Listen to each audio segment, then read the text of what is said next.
Bismillah ar-Rahman ar-Rahim. Good afternoon, ladies and gentlemen. On behalf of the Khobar Hub members, I'd like to thank you very much for attending our roundtable discussion today. For the first time in history of World Economic Forum and the Global Shapers community, the two entities are collaborating in the annual meeting of World Economic Forum to bring in local activities of the Global Shapers community into the annual meeting of World Economic Forum to discuss and have a conversation, a real-time discussion on global issues. We are thrilled to have and host you in this roundtable discussion to discuss college education in Saudi Arabia with a special focus on disrupting the traditional learning model to become better aligned with expectations for the labor market. I'll just give you an overview of what is the Global Shapers community, who we are, and what do we do. How it started, it began, the thought or the idea came about to Professor Klaus Schwab, who's the founder and chairman of World Economic Forum, in September 2011. He was attending an important conference, as they said, and the conference had very important politicians and prominent leaders and people from all over the world. And he noticed that in the conference, the age category of 20 to 30, which represents more than 50% of the world today, are not present. Not present in the conversations, not present in the discussions, and not present in the thoughts of the agenda. So he thought, why not create this initiative that is called Global Shapers Community and empower those youth. We will empower them, but we will let them be creative in their own ways, their own issues that they think that their communities need to be improved on.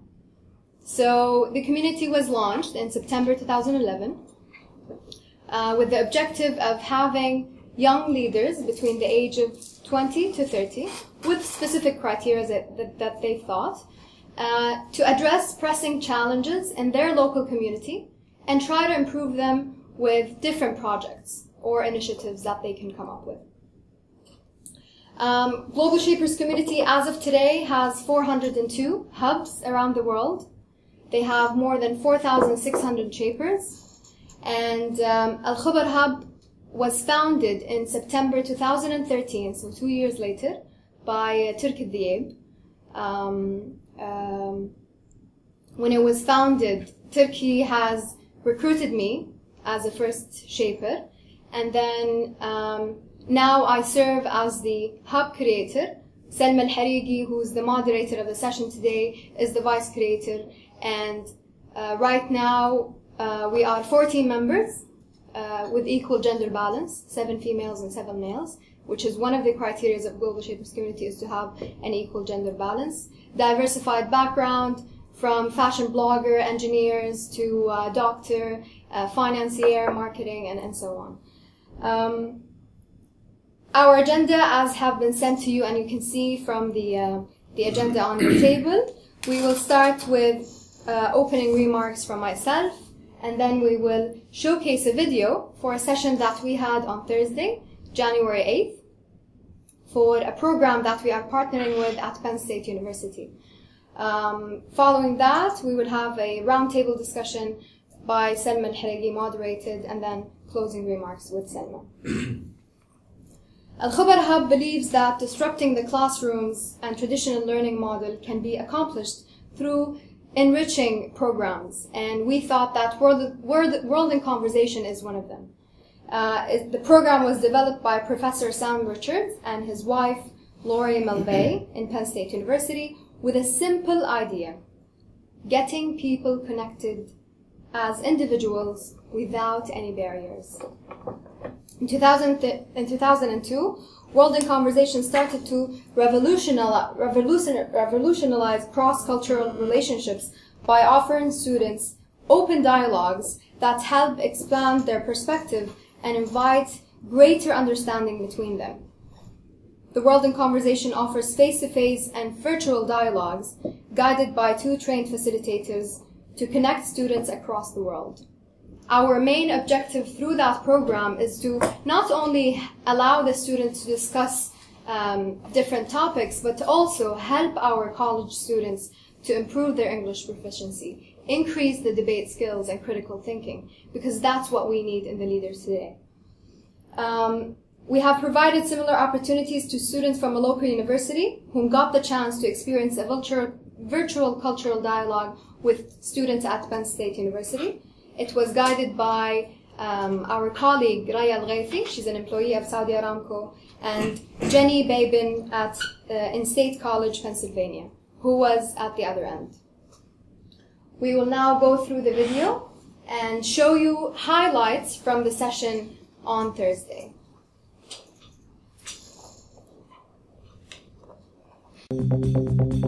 You're selfish. You're oppressed. You're ignorant. You're materialistic. You're violent. You're spoiled. You're so rude to your parents. You're controlled by your parents. You don't respect women. You think the answer to everything is war.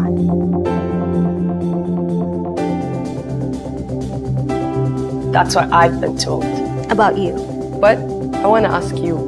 Is it true?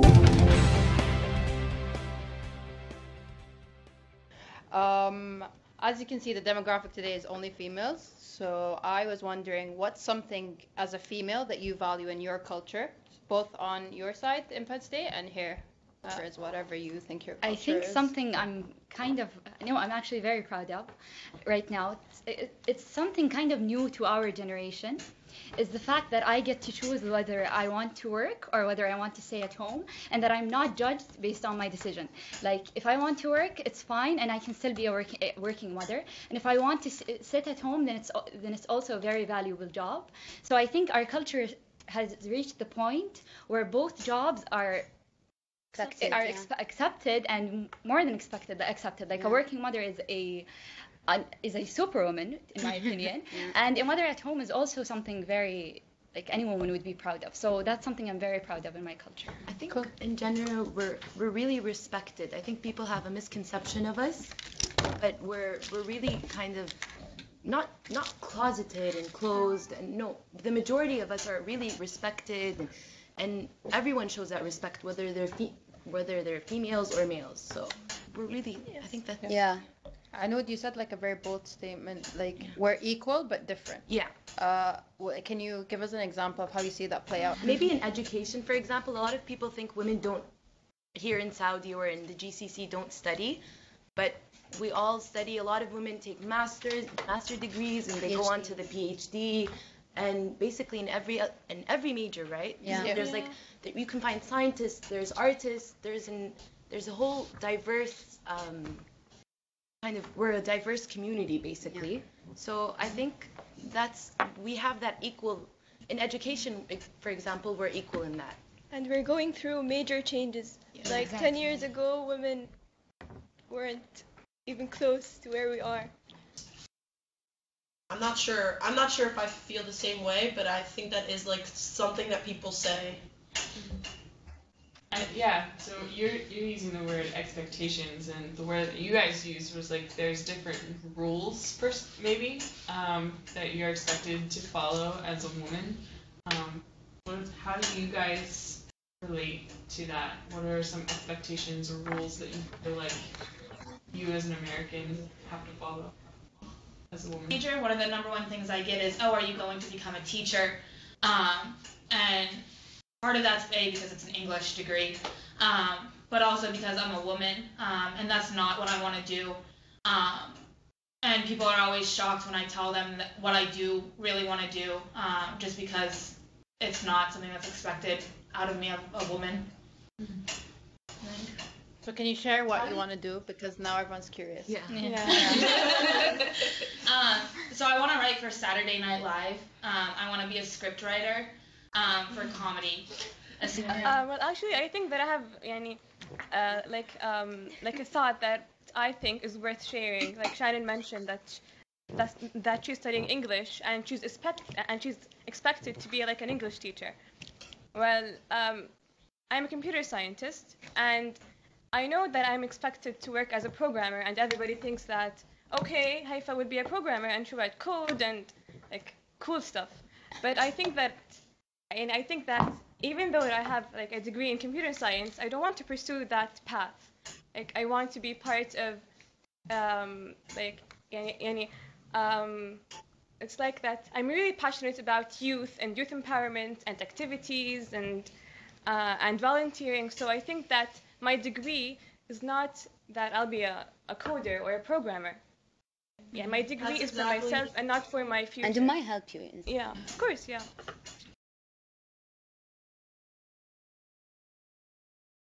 I think I think our connection to our parents, it can come from our religion maybe, or 100% from our religion, because myself, and I'm sure that all the girls here agree with me, we rely on our parents' opinions 100%. Like, I respect her opinions so much that it can make me change my own opinion that much. Yeah. So how does that relate to religion?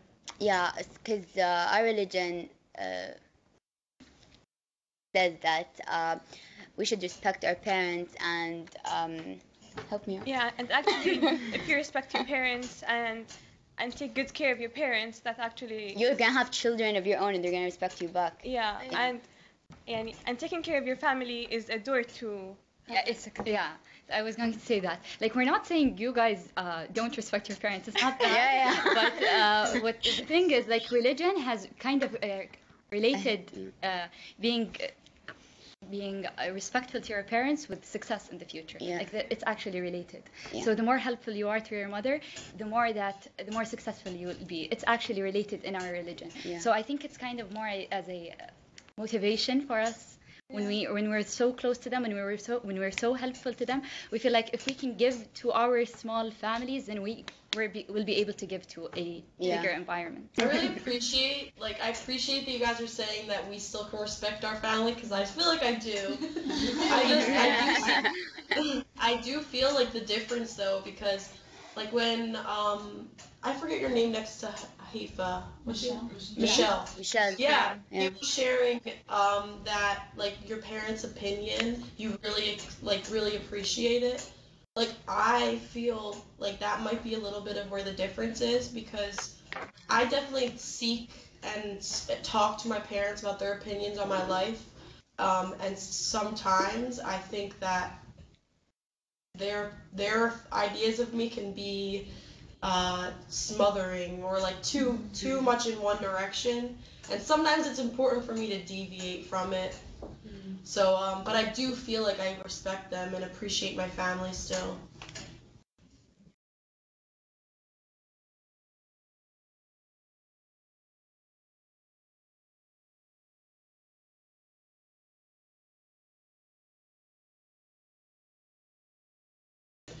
Well, a risk that just popped in my head is like you guys are sharing of religion and how strong of a guidance and moral compass it is for you. Like if you're questioning something, you feel really lost, or you say, okay, what can I understand about my religion to guide me? And it's a risk for me because I'm here not really feeling lost. Like I'm in a place in my life where I'm feeling very unsure about the next step. And I don't feel like you guys are showing me that I don't think I have something to ground me in the way that you do. So thanks. I don't really think there's a risk. I'm actually kind of benefiting. Like the whole thing is just so beneficial rather than it wasn't really a risk for me.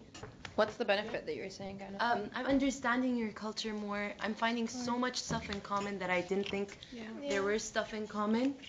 Like I didn't know that family was so important, or your views on religion and stuff like that. And I feel like we have a lot of stuff in common that I wasn't aware of. So to me, this is so beneficial because I'm getting to see like everyone's perspective, and we're relating. I guess that's the word I was looking for. We're relating. Yeah, I think the media portrayed both cultures differently to each other. Yeah. I think that the Middle Eastern culture has been portrayed in a different way, and the American culture has been portrayed in a different way. And so, even though we travel and we get to see your cultures, I think it's different when you actually interact with someone from that culture and start talking about such intense topics. I wanted to say that I've done these conversations a lot before, but to be honest, like this was really so sincere and raw, and you guys were so honest and just transparent with each other, and really thank you for that, because it made it very valuable in my eyes. That's what I think. So thank you very much. Thank you. I also am struck by the candidness of this conversation, and that we're willing to take that reach, to take that risk with each other and be honest and to question ourselves and each other. So thank you.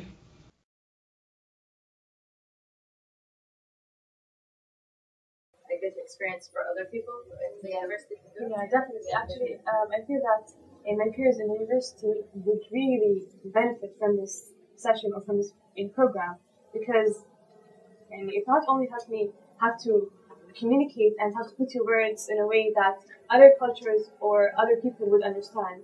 It also, like, how's this? Yeah, exactly. Yes. I think we've been looking at the differences between cultures for a long time. We always point out the differences between the cultures. And I thought that this meeting will point out the differences, but we kind of connected more than we'd ever thought we would. Like, there were very personal topics, religion and personal identity. So to connect with someone from a different culture and a different religion was very interesting. Yeah, and seriously about taking it together. Yeah, it's really important because we're just used to just stand up and present your presentations. No talking, no conversation. So it's very nice to give everyone an opportunity to at least see what they can do. If someone's passionate about debates or discussions, so to give them an opportunity in university, it's very helpful. All come from the same school and we graduated. Yeah. So we used to do this, and then when I went to college, we stopped doing this. So I think we're going back. Yeah. So to kind of relate it with the university, it makes it more official. Yeah. It kind of makes the parents have more of a different perspective about it. So I repeat, university is not about it. But it's good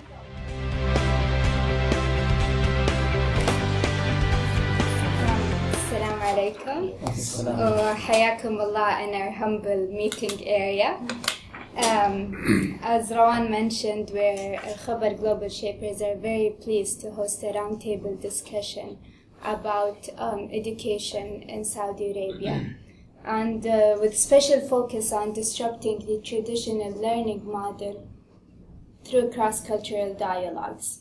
The objective of the roundtable is to explore innovative ways to have an educational system that is better aligned with the expectations of the job market.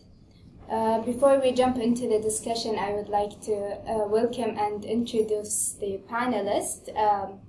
Mr. Jamal Al-Dabal is the co-founder and chairman of Da'am Inno, which is an enterprise that provides training and consultation to small and medium enterprises.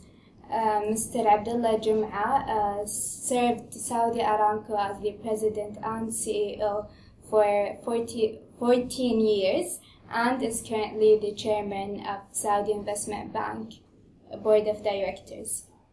Mr. Omar El-Essa is the Dean of Student Affairs at Prince Mohammed University.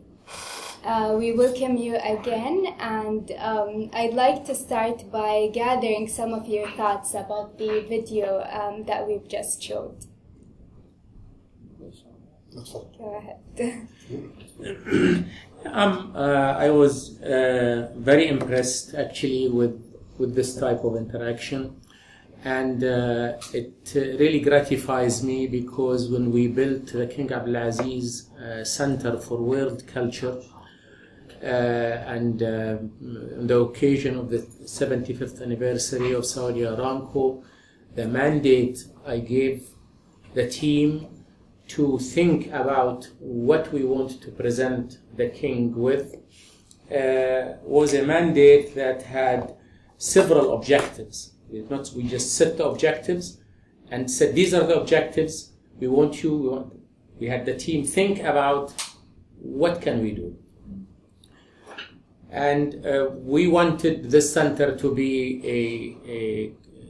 a catalyst for social and cultural interaction internally. We wanted to be a forum for creative expression. We wanted it to be a facilitator of civic duty.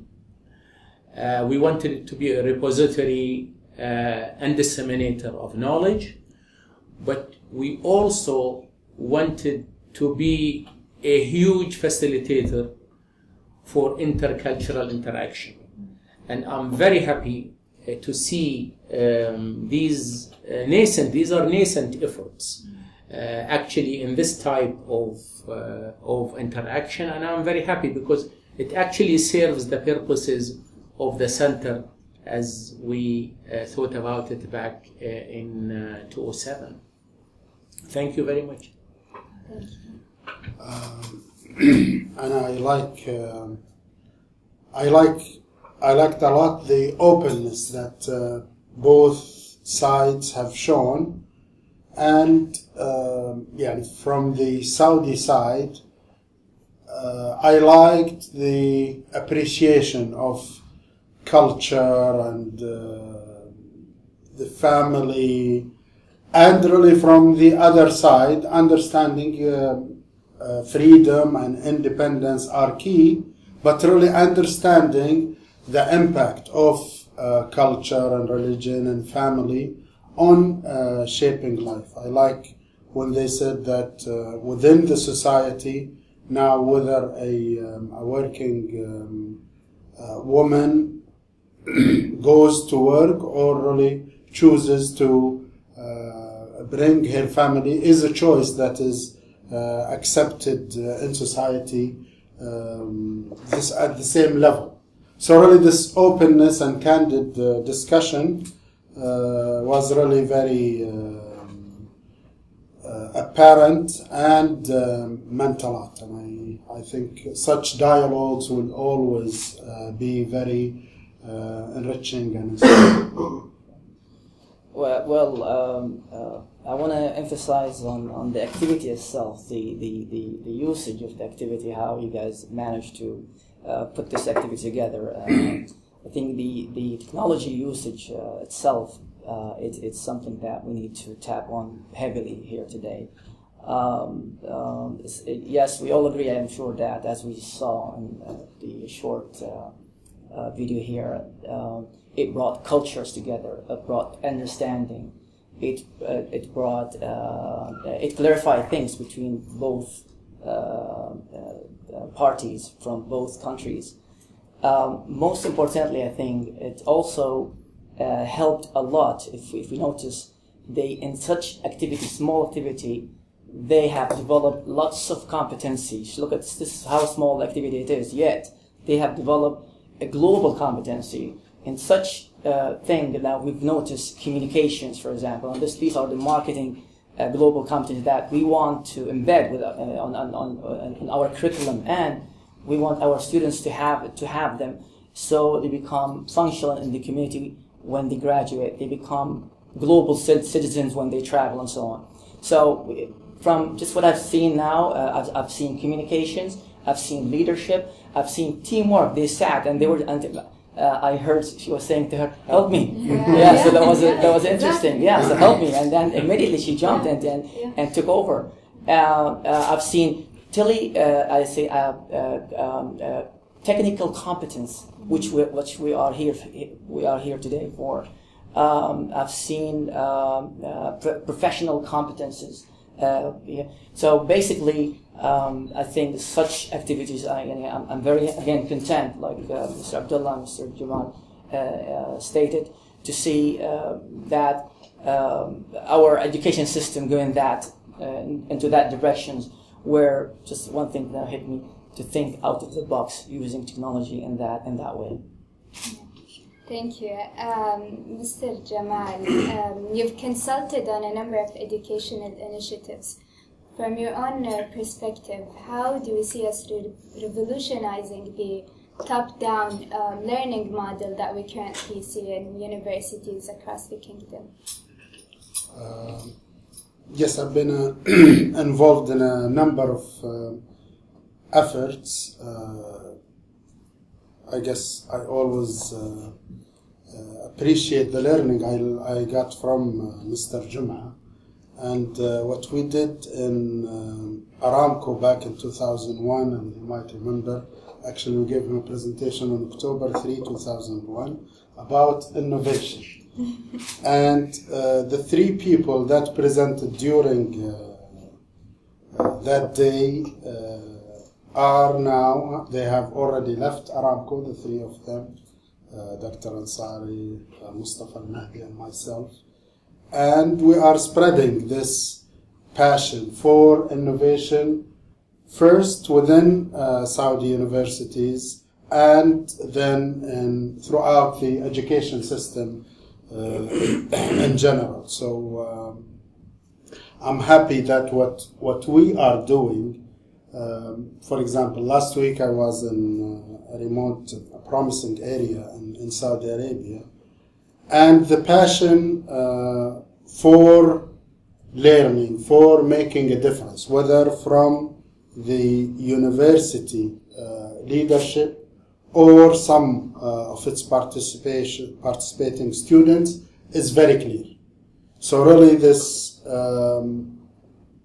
passion to not only be aligned with the job market, but also to take risk and become like entrepreneurs, is now becoming a more spreading culture that is really very inspiring, in my opinion. The passion for civic engagement and volunteerism is becoming very clear, and also I'm involved in a number of efforts related to that, and you could see it wherever you go throughout the kingdom. So yes, there is probably still a need to focus more on the teaching and to improve the quality of teaching and the importance of teaching within universities. But I see quite a number of efforts that are really very encouraging in that direction. For example, just to give an example, I was very happy to notice one of the professors in one university of marketing. He said to the students, the way you would pass this course is you would create a subject based on what you learn, one of the marketing subjects, take one of the 5 Ps, and go to the mall, to schools, etc., and pass that learning into the society, make a video out of it. The ones that gets an A is the one that has a lot of impact in the society and has the most views on the videos. This is my criteria, which is really, to me, is a very disruptive and very encouraging way to improve education. So I think the focus on creative learning, critical thinking, engagement of both the faculty and the student is really what will make a disruption, a major disruption within the education system. Thank you. Mr. El-Musa, we've seen throughout the conversation while we were sitting there listening to both parties discuss cultural differences, we've noticed that through such cross-cultural dialogues, the students not only it's a path through self-discovery, but it's also encouraging tolerance towards diversity and other cultures. From your position at PMU, how can we encourage self-discovery and self-development among the college student population? Well, thank you for asking those questions. In my opinion, humble opinion, I think that we first need to reflect at and reassess the current, the current teaching practices that we have at some colleges and universities. I don't want to go into the school system, but I'll keep it to the college level. Reassess versus learning practices versus researching practices. So this is number one. Number two, I think we want to be able to provide opportunities to those students, college students body at large. We need to provide them with opportunities where they can practice such skills that has to do with self-discovery and that has to do with self-development. In my opinion, again, I believe to do so, we need to push a little bit and guide, if I may say, the techniques, the learning and teaching techniques into more learning where the students is the focus, where the students are the center of the classrooms. Push into researching, not just teaching. I'm not saying teaching is bad, but teaching's there. But we need to get to a stage where students are doing the job themselves, researching, okay, and the role of the faculty or the teachers need to be adjusted a bit, where they scaffold and help and support to make the students make it from one stage to the other stage. If I take example, for example, at PMU right now, from the day number one when we started, I remember Dr. Issa, our rector, always emphasized on the fact that we are a learning and researching university. So how do we want to be recognized?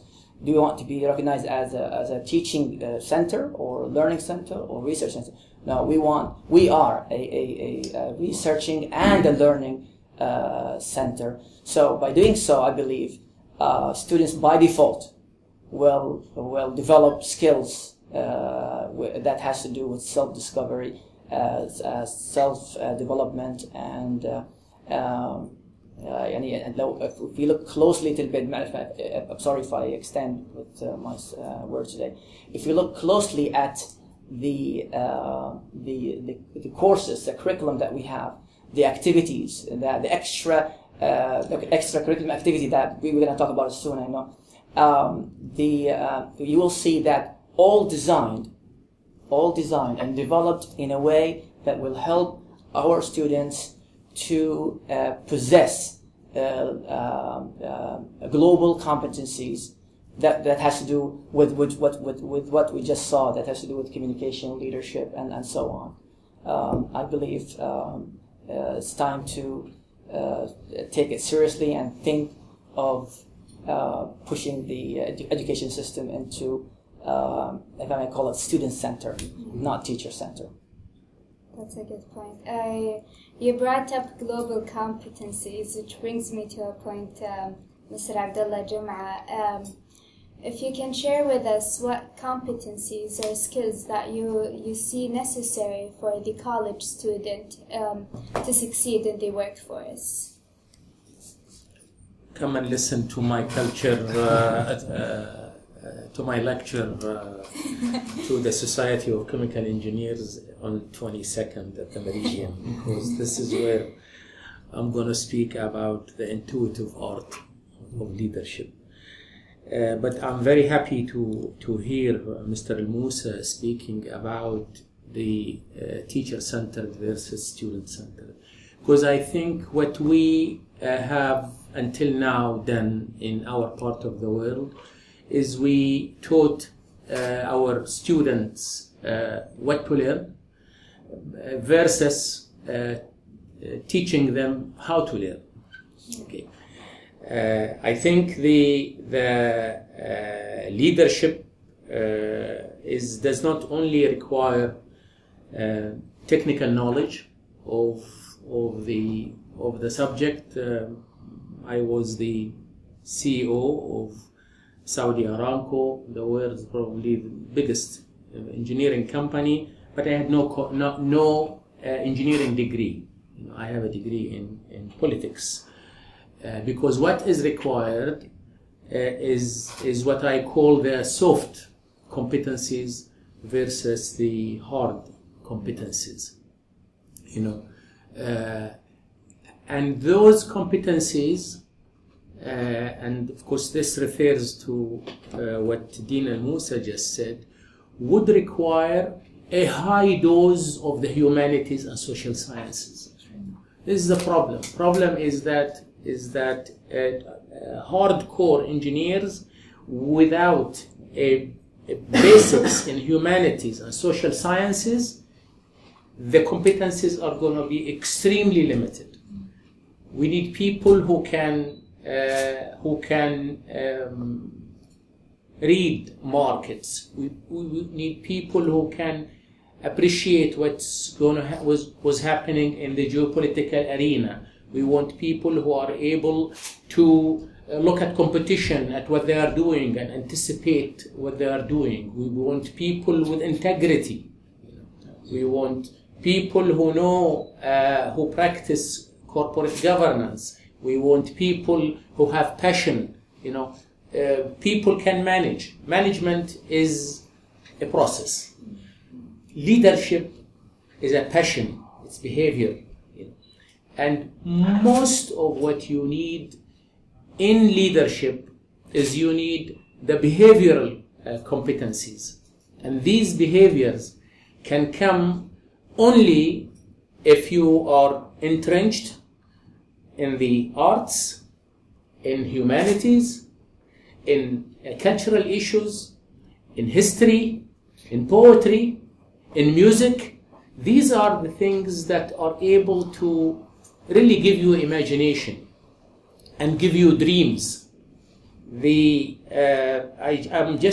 now reading the autobiography of President Abdul Kalam of India, and he said something powerful.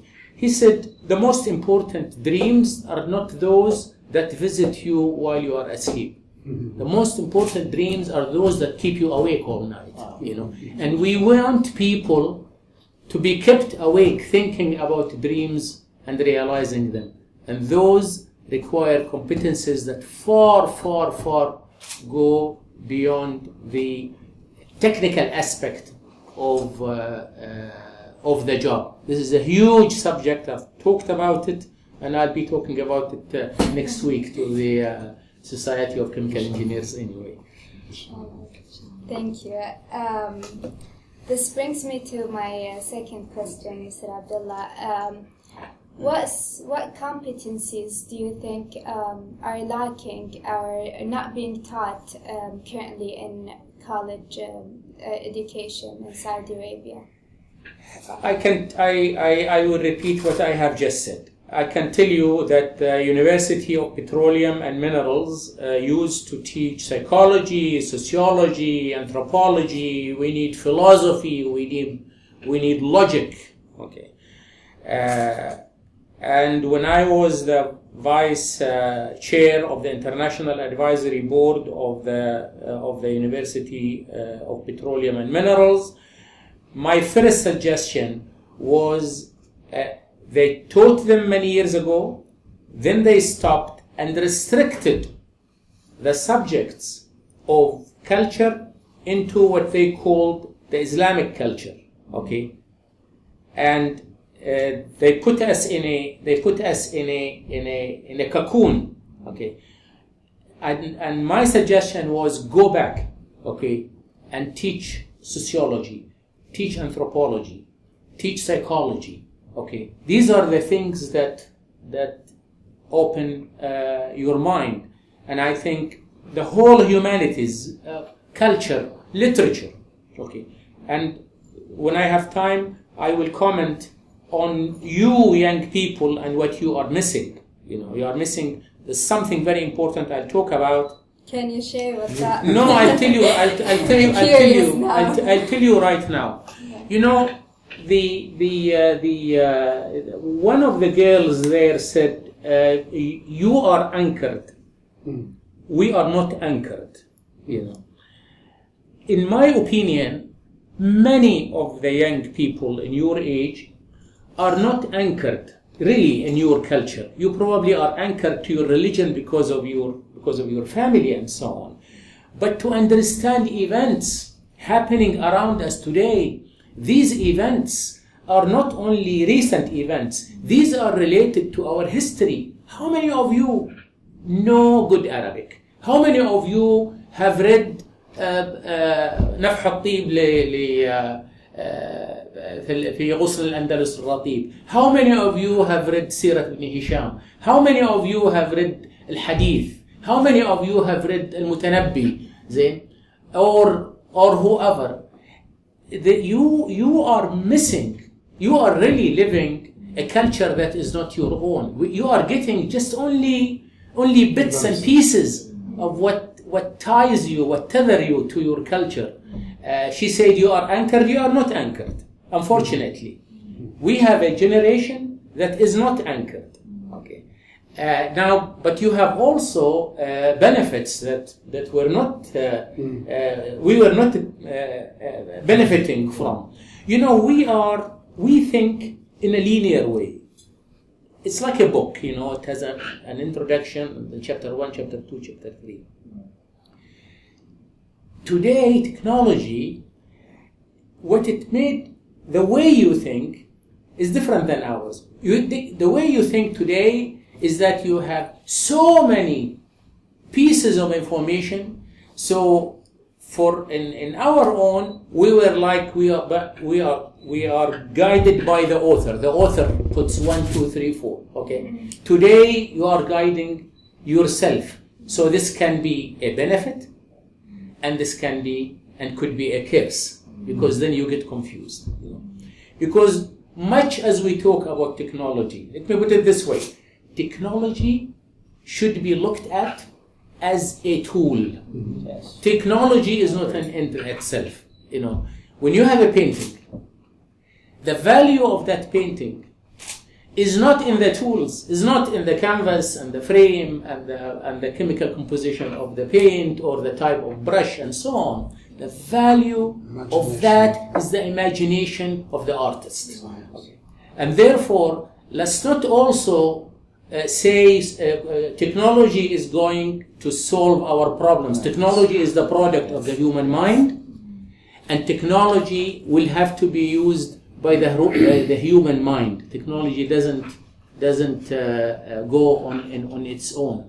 So you have a lot of benefits, but you are lacking. Your generation is lacking a lot of knowledge about your own culture. And I think one of the biggest problems here is the Arabic language. The Arabic language is lacking in our schools. During my time, you know, our Arabic was reasonable before we started reading and developing our own. But today, my children read English, they think in English, they communicate in English, and while this is good, they have all gone to school abroad, but unfortunately, my grandchildren are speaking English with their mother and father, and I think that is bad. And I have warned my son and his wife not to speak to their children in English. Okay, I love the English language. I think in the English language and so on. But I also want them to develop their own culture and know their roots. That's so true. Yeah. You brought up the point about technology and how it is a tool. I wanted to hear from all of you, how do you see us using massive open online courses, online education towards an improved and an advanced education quality here in Saudi Arabia?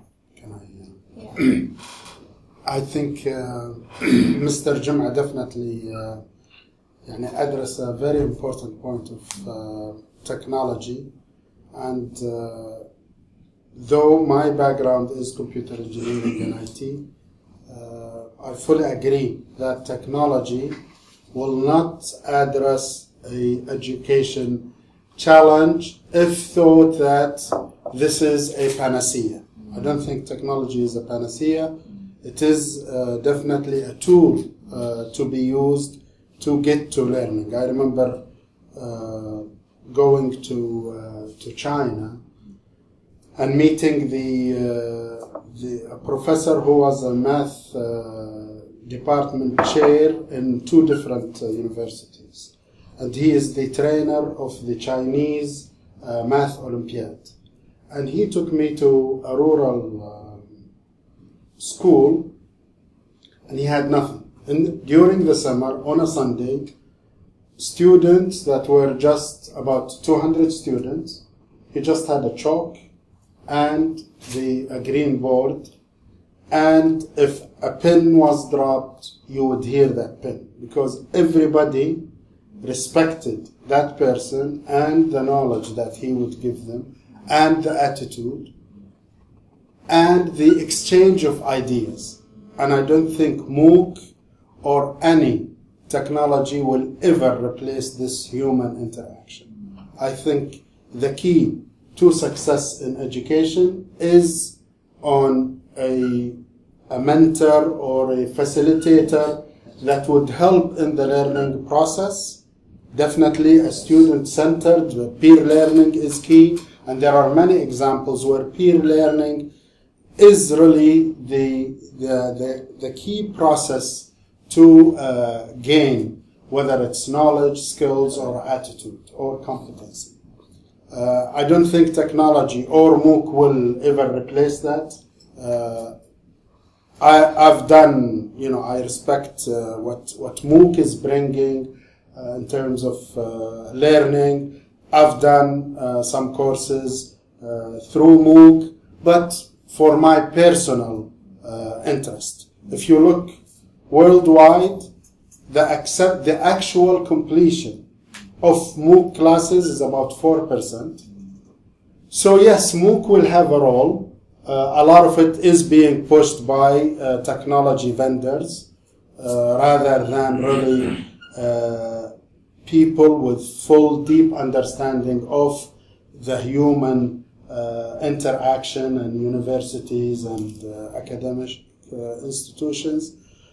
So it will have its role. Will it really replace the learning process within higher education? I have my serious doubts.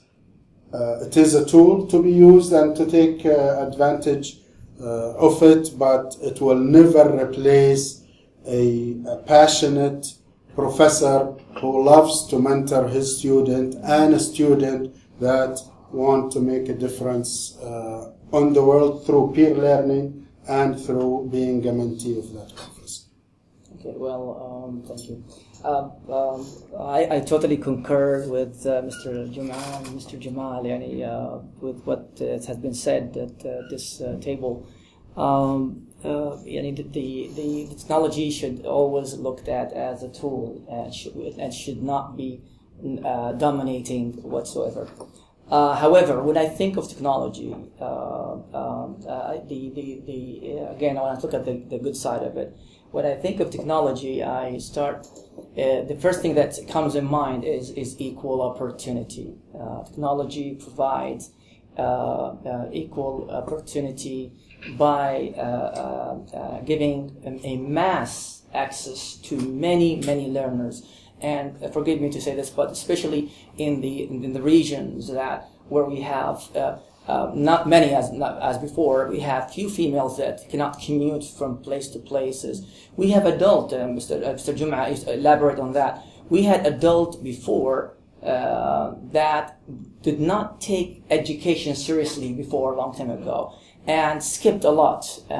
So now it's a chance for those adults, using such technology.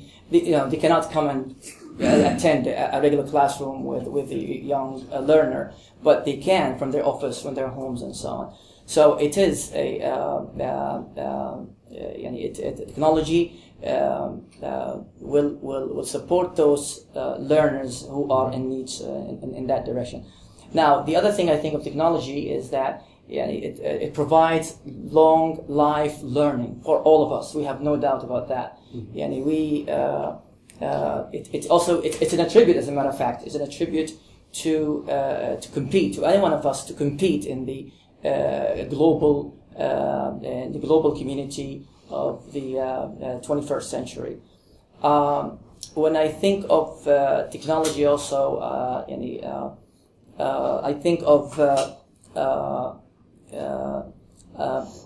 of the graduate profile, student's graduate profile. It definitely enhances this graduate profile of our students. How it make them become again global citizens with global knowledge and global competencies.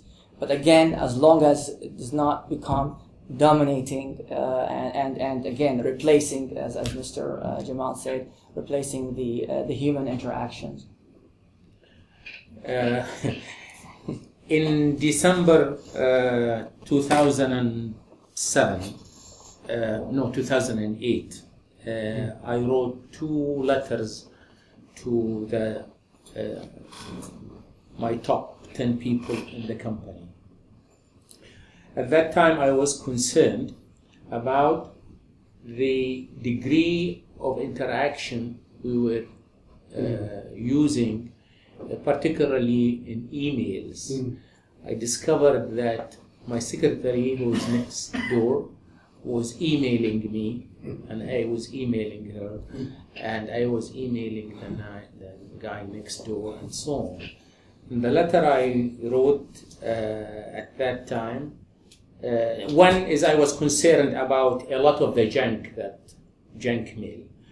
So I asked them to set 2 days of, unless it's absolutely necessary, don't send an email. Teach yourself not to send an email. And the second thing is, if you want to talk to someone, go to his office. Because many a time, these type of unscheduled interactions can create a lot of benefit. And many great ideas have come because of these interactions that were not planned, ولا خطرت على البال, okay, and suddenly it had a lot of benefit. This is number one. But number two is that when you exchange emails, you are cryptic in your thinking. Okay, what do you think of that? So do you think of this? Well, fine. But if you sit and talk about things, the issues can be thrashed better. There is more humanity in it. There is more warmth. Okay, and there is more of a teamwork rather than individual work. The other aspect, I think I said, failing that, if you don't go to the office, pick up the phone and talk on the phone. Because if you can't see him, just the sound. Okay.